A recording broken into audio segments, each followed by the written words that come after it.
All right, greetings and welcome to Old Drunken Discography, where old friends and fans come together to BS, argue, and discuss a musical artist. I'm your host, Jason. We're discussing Carcass. This was Tim's pick. That's me. Last week, we got Motley Crue picked by Bill, Music. and we're talking Surgical Steel. So hopefully you didn't find us on this video. If you did happen to just click this video out of the blue, we're a playlist link channel. Why? Click the playlist link down below. You can catch all of our Carcass videos and see our album rankings. Right, y'all? We have ranked the albums. We will continue to rank the albums. All right, Surgical Steel. Bill, take us away. Definitely. So, I know the time lapse initially, when doing this. So And when before Bill gets into it, let me tell you guys what happened to Ken. Okay. So Story Carcass time. Story time. Story time, yeah. And Ken is on this album as a backup vocalist. But after Swan Song, Bill actually quit the band. He didn't like the direction they were going in, and he wanted to do even like softer rock, like bluesier stuff, which is all really good, but it's definitely not for Carcass fans. And so everybody else, Carlo, Ken, and Jeff, got Griff from Cathedral, and they put it on an album called Black Star Rising, which is even more rock and roll than Swan Song. But it's so good. I love that album. People just completely blanked on it, though. It just disappeared out of nowhere. And somewhere in that cycle, Ken has an aneurysm.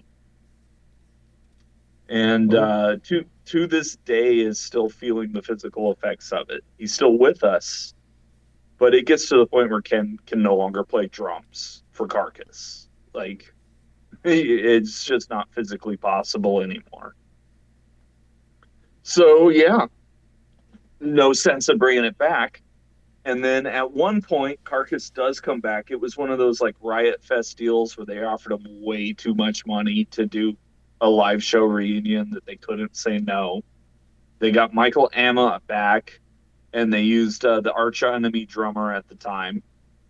And that was pretty successful. You know, it made him some money. And then Bill finds this guy, Dan Wilding. And he's like, that dude's got the spirit of Ken. Let me work with this guy. And that's the impetus for the birth of this album and the reunion.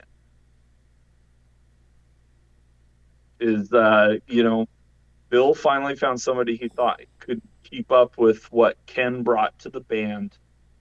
And yeah, we all love Ken. We wish him the best of luck. He does like techno stuff now. If anybody's interested in that, I'm sure you can find it. It's super underground. But yeah, there's a reason that Ken is no longer here with us, and it happens to coincide with the breakup of the band. But I pulled it out a couple times now. The Pathologist Report was a reissue of the first 5 albums there, and each one has like a DVD attached to it where they talk about that time period. And it was that project that kind of got them all in touch again, and all in contact.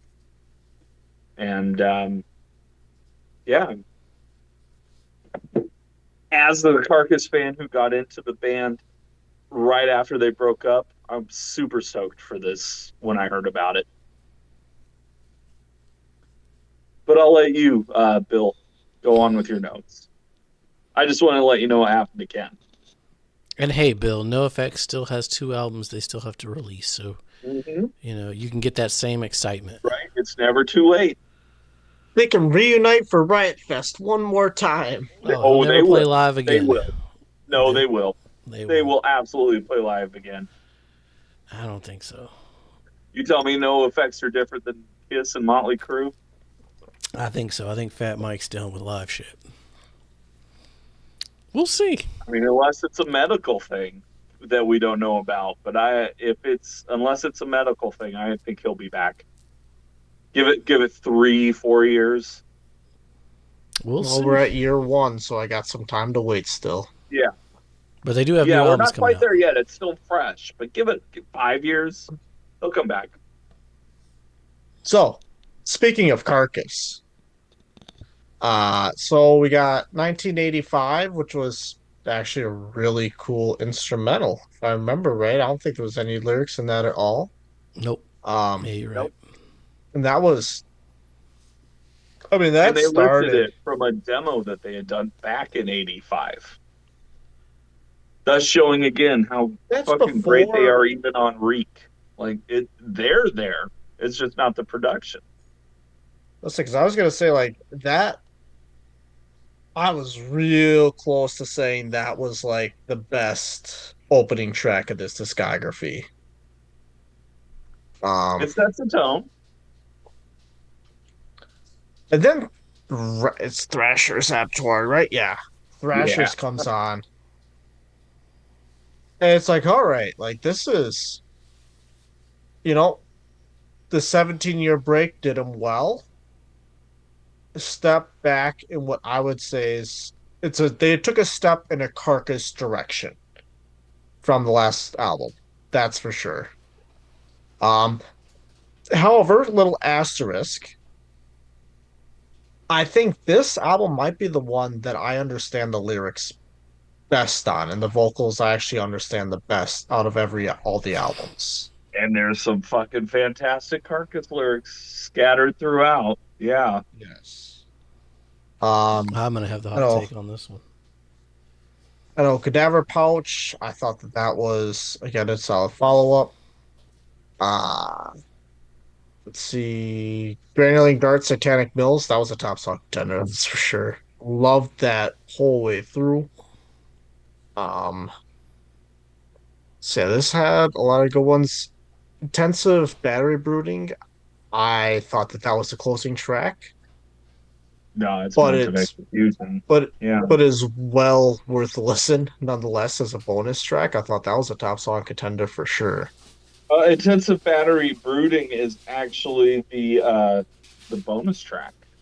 Yeah, I see Yeah. it's listed as one of the bonus tracks. Yeah. So I thought that was a phenomenal song. Um, yeah, this so it was how to say it? Like it was still rock. I mean, we're not as grimy as they were initially. However, I feel like the guitar as well as the drums were able to coincide very well next to each other for this album. Right, they weren't trying to lead. I mean, they're both leading, but they're not overpowering each other either. Like they're still harmonizing very well. Well, and Um, again, I think that's a testament to what Dan Wilding has brought to this band.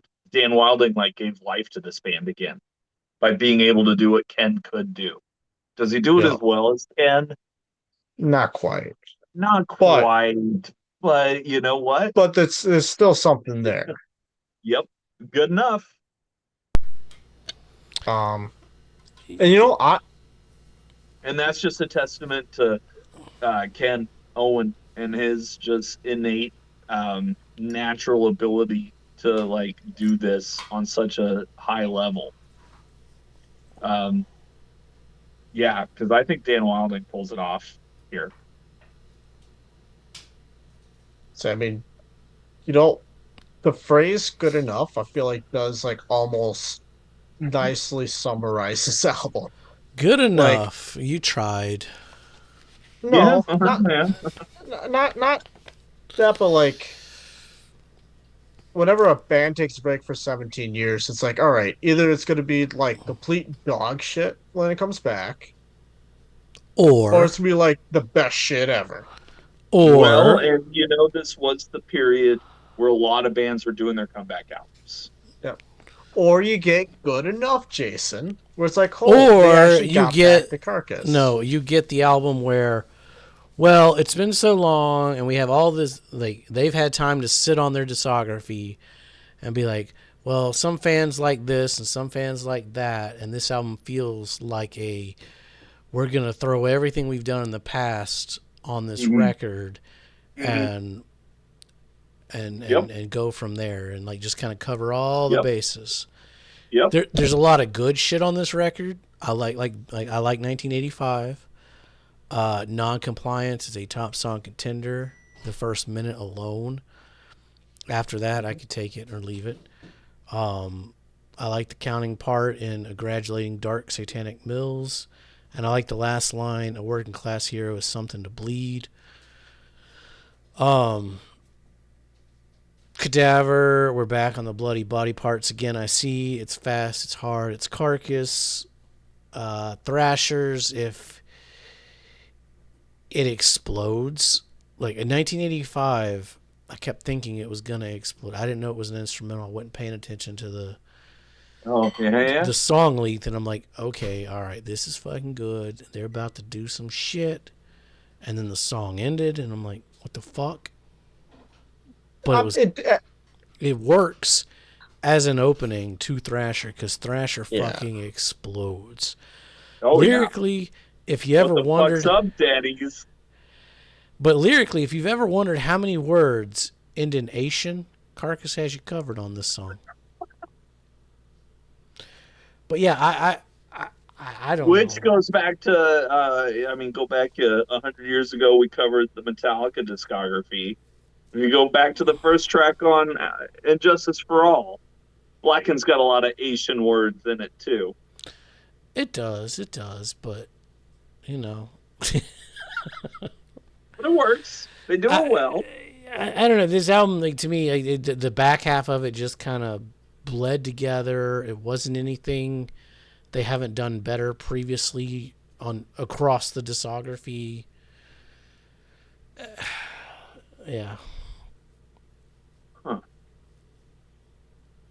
like something wasn't, and I didn't know anything about the aneurysm, the difference in the. I just went in on a purely musical from Clearly, this Swan is Song back. to this. Yeah. Something felt Well, off to me on this one. well, and yeah, it's a different drummer. Everybody's a little older. I do think they kind of capture everything that they had done previously to this. Fantastic. I love the production on this album. Like, yeah, this came out again. This It was sounds in the good, middle yes. of just a stream of albums. Like this same year as like Clockwork and Black Sabbath's last album with Ozzy, and we're a year after the Soundgarden reunion, but still a year before the Faith No More reunion. But this is up there. This is, I think, one of the best reunion albums to come out of those early teens because they do. The energy is here. 1985 sets the stage, and then it just explodes. It doesn't let up. This thing grabs you by the this thing ruptures your purulence and crepitates your bowel erosion and doesn't let go. Um, Yeah, it's still Carcass. yeah, not a bad song on here. I still think my favorite one is the granulating dark satanic mills. Um, I do have the unfit for human consumption 7-inch single. The B side on that is Intensive Battery Brooding. The bonus track on my first press album is Intensive Track Brooding. And I have the Surplus Steel EP, which also has it on there, plus a Wrath in the Apparatus, Zockrot, Livestock Marketplace, and a longer version of 1985. How many 10-inch gatefolds do you see? It's pretty badass. Um, yeah, I was so here for this, and they they delivered. Um, again, yeah, as much as I love Ken Owen and will never, let his memory and what he did on the drums be forgotten. I think Dan Wilding steps in and keeps right up Bill Steer handles all the guitars on here. The guitar work is ridiculously good. It's so ridiculously Bill that it's hey, anything he touches is just gold. He's got a couple bands out there. Check out Firebird. Check out Gentleman's Pistols. Bill Napalm Death way back in the early days. Bill Steer's the man. Um, yeah, I love this album. I do. I think this is one of the better reunion albums. I think they encapsulate everything that made them great up to this point. I think they're still showing modern metal bands how it's done. That's true. Metal had gone soft by 2013. Metal had gotten pretty fucking soft by 2013. And this there was album's not soft. No, they came out and they're like, we got to remind you. The 2013, what that be? Maroon 5 was heavy metal, right? Right, exactly. Yeah. Yeah. We'll get to what they're doing when Sleep Token's out. Ghost was heavy metal. That's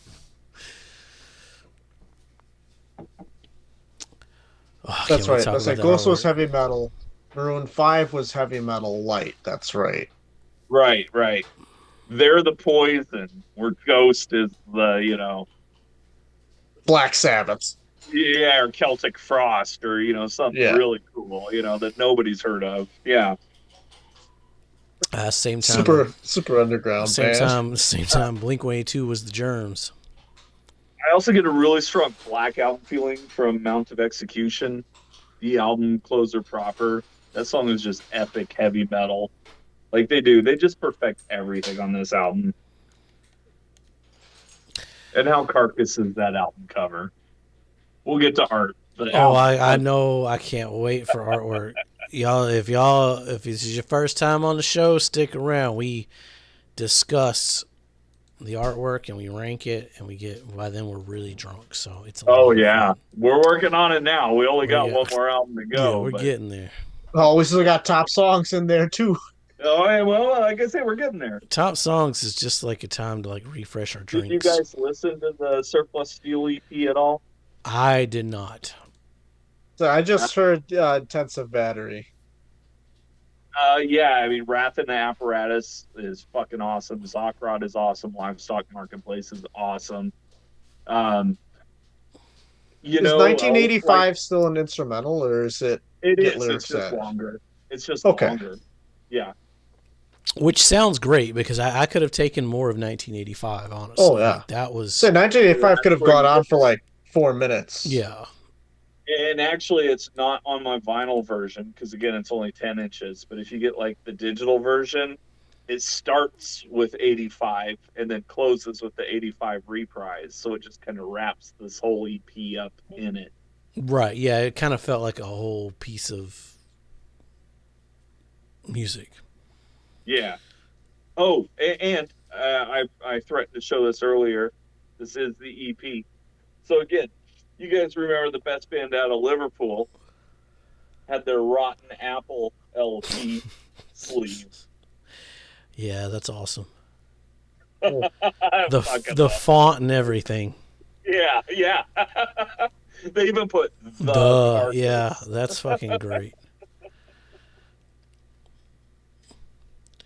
See, Bill, there was a band from Liverpool called the Beatles, and they were on Apple Music. Northern soul metal, like. What? Apple like an iPod? Yeah. You were so coming back for the Beatles. All right. Carcass, the best band out of Liverpool. Prove me wrong. I can prove that wrong. I don't know. Tim's making a really good case of this right now. Color code will tell all. Well, Tim, you got the dot. Shit. Okay. Well, this is kind of a tough one. Yeah, this is a tough one.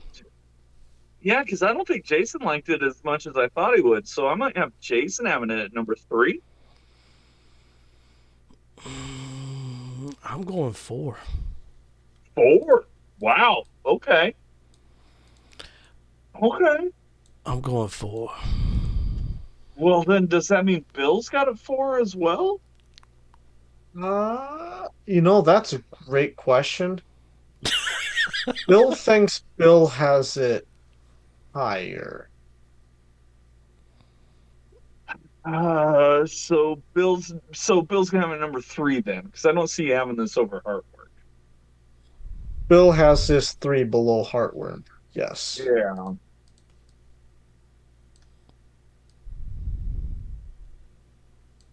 And that's kind of where Tim falls. Like, as great as Heartwork is, I think this competes. So definitely on par.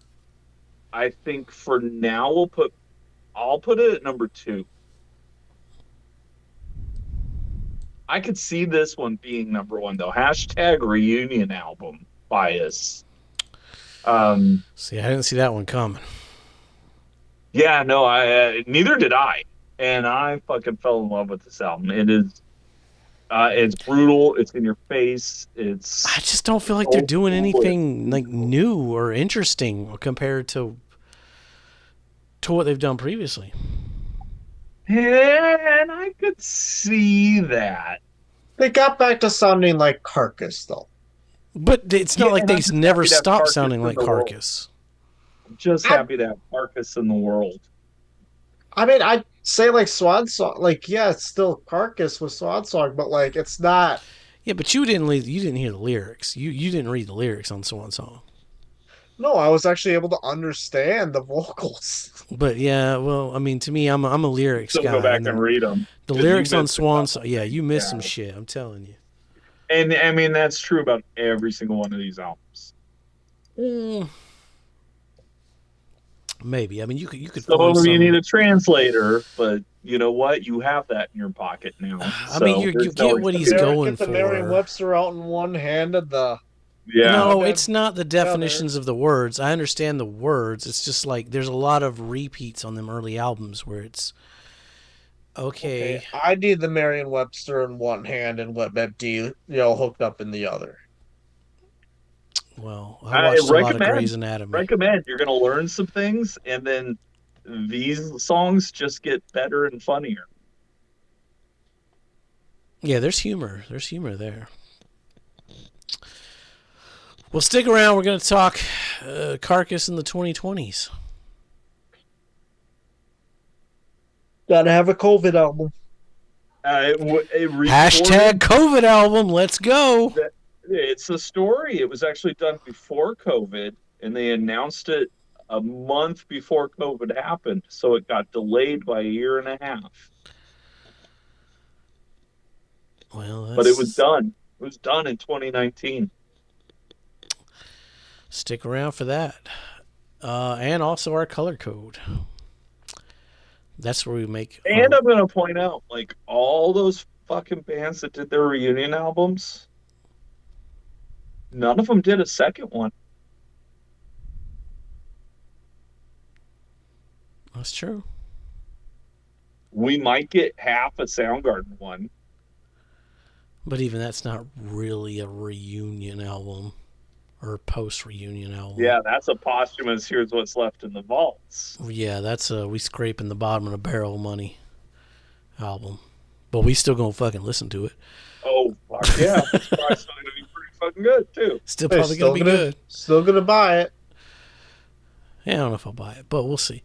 Stick around. Yeah. Give us a like, subscribe, help us out, be safe, and make good decisions.